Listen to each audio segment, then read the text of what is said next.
जय जगन्नाथ श्री दर्शक बंधु सृजन प्रतिभा यूट्यूब चैनल रे आपण मानक पुणी थे स्वागत। आपण माने पूर्व अध्याय शुणी बापा कहानी भाग 4। आसतु शुणा बापा कहानी भाग 5। गरम रु मुक्ति पाइबापी से माने शीघ्र विमान बंदर को पलाई गले। सेठे मृदु पवन बहुवा एसी रे टिके बसिले देहरु झाड़ धार सुखी जाए। किछि समय पर तांको विमान आसी पहुँचीगला। सभी जाई विमान रे बसी काश्मीर अभिमुखे अग्रसर हेले। राति 7टा बेलू जाई सेठारे पहुँचले। देहरु बहुथुवा झाड़धार सेठारे शीतरे थरहर।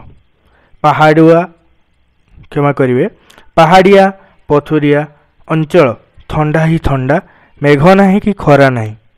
खरा वर्षा सारा सेई कार्य भितरे लुप्त परिवेश छाड़ी टिके बुलाबुली खूब मनरे आनंद सृष्टि करे। राजा बेस खुशी। हिमालयर पाददेश रे बरफ आच्छादित थिबा कथारे से बही रे पढ़ी। आज सब वास्तव रूप देखुची। सेई तो बापांक स्नेह मार ममता ता बिना अन्य गति नाही। अनेक मनोरमा मनमुग्धकर स्थान बुली बुली बुलाबुली करी आशीष बाबू घर को फेरते। एपरी प्रतिटी कार्य आशीष बाबू राजार किछि भी उणा करती नहीं। राजा बुलाबुली रे भारी खुशी और आनंदित। राजा बड़ हैला, से तार लक्ष्य निर्धारण कला। निज लक्ष्य रे से अटल रहिला। निज लक्ष्य को वास्तव रूप देव, यही तार मूल लक्ष्य है।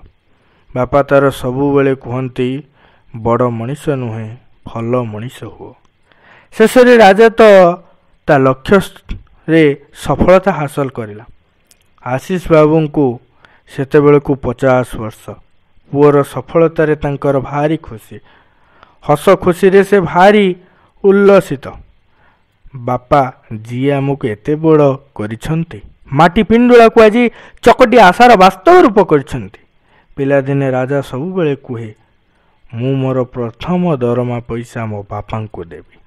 हेले आज सेई पुओ जी ताकू निज गोड़े ठिया होगा साहाଯ୍य देइथिले, सहारा देइथिले, सेहीपरि मनीष आम पई चलंती प्रतिमा तुल्य।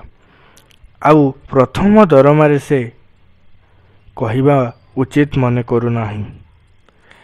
तो कहानी रो भाग 5 ए छोट अध्याय।